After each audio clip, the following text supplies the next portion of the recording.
Mandela is standing for the upliftment of the black people's right. Would you regard yourself as a Rastafarian? Well, yes, I do regard myself as a Rastafarian, though at the moment I still have a problem because, like I said, back home Rastafarians are not really welcome. What type of parents are you? Who doesn't care about who I'm from? Hello, welcome to Freedom Global TV. My name is Clifson. The streets calls me Freedom. My granny calls me the king of post.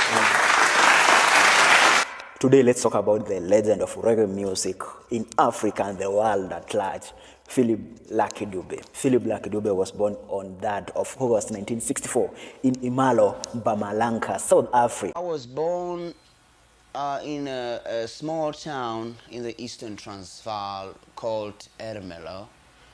So the language we spoke at home was Zulu language, which I think most of you do know something about.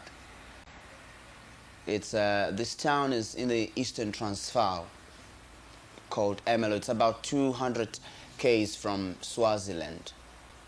So I was born there, and I went to school there until I was doing standard 4.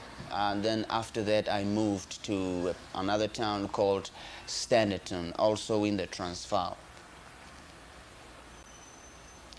And after that I was in Standerton until I did my standard 8.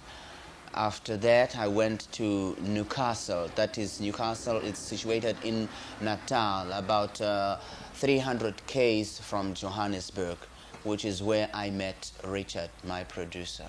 His life was marked by hardships and resilience. His mother, Sarah Dube, raised him and his siblings as a single parent after his father abandoned them. I feel like jumping into that pool over there. You better do it right now.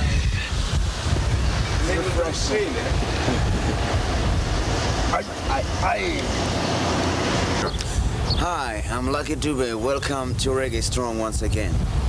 Due to financial struggles, he spent much of his childhood living with relatives. As a young boy, he worked on farms to help support his family.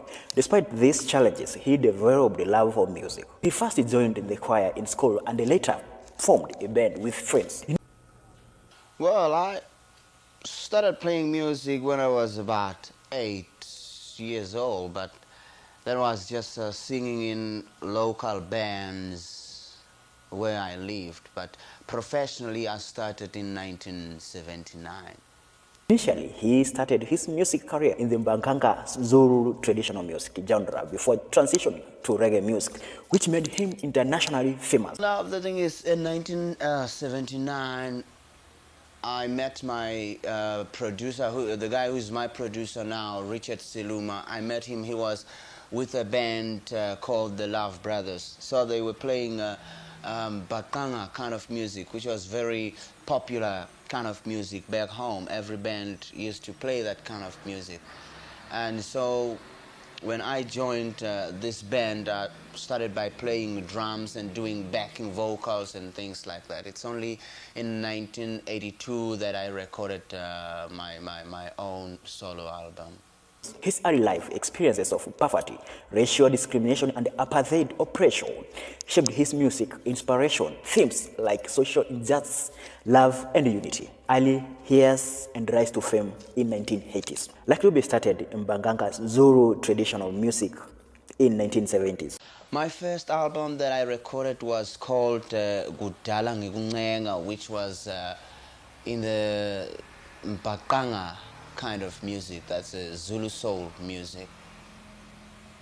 It was called Gudala Ngikuncenga. What does it mean? Well, Gudala Ngikuncenga means I've been begging you for a long time.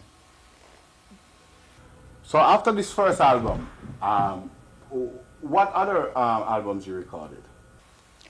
Well, after I recorded, having recorded this very first album, I was recording an album every year. So I have about 5 or 6 albums in Mbaqanga, because the second one I recorded was Lengane Ngeyetu and Abatakati, and I can't remember all of them because it's a long time back.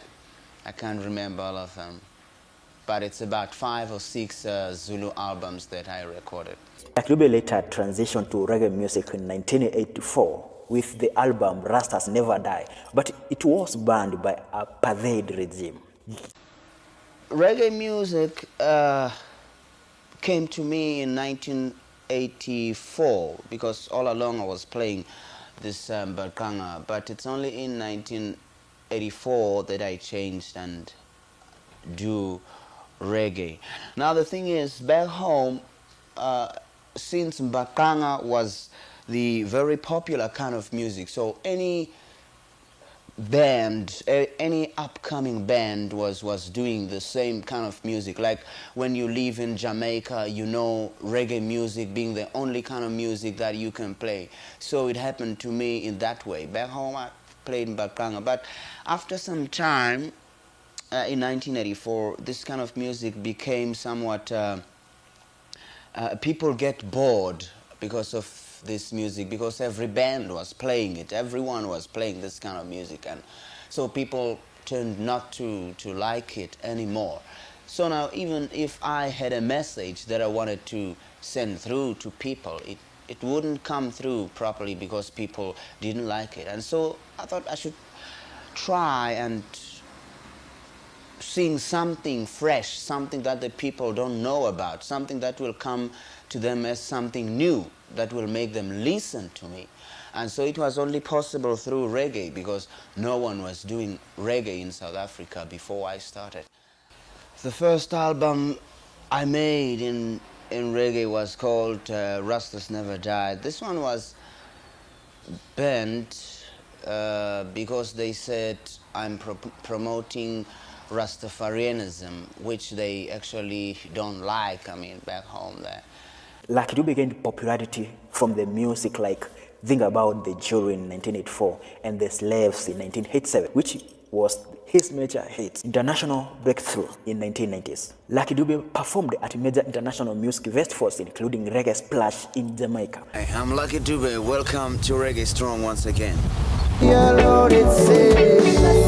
Lucky Dube became the first South African reggae music artist to be recognized globally. He toured extensively in the United States of America, Europe, and Africa, major tours and live performances. Lucky Dube shared stage performances with artists like Peter Gabriel, Sin O'Connor, and Michael Jackson. Frequently performed in countries like France, Germany, and Brazil, where he had a huge fan base. Lucky Dube was known for his electrifying stage performances and message of unity, love, and freedom. Final years, 2000s. Lucky Dube continued to tour globally, performing in different parts of Caribbean, Australia, and the United States of America.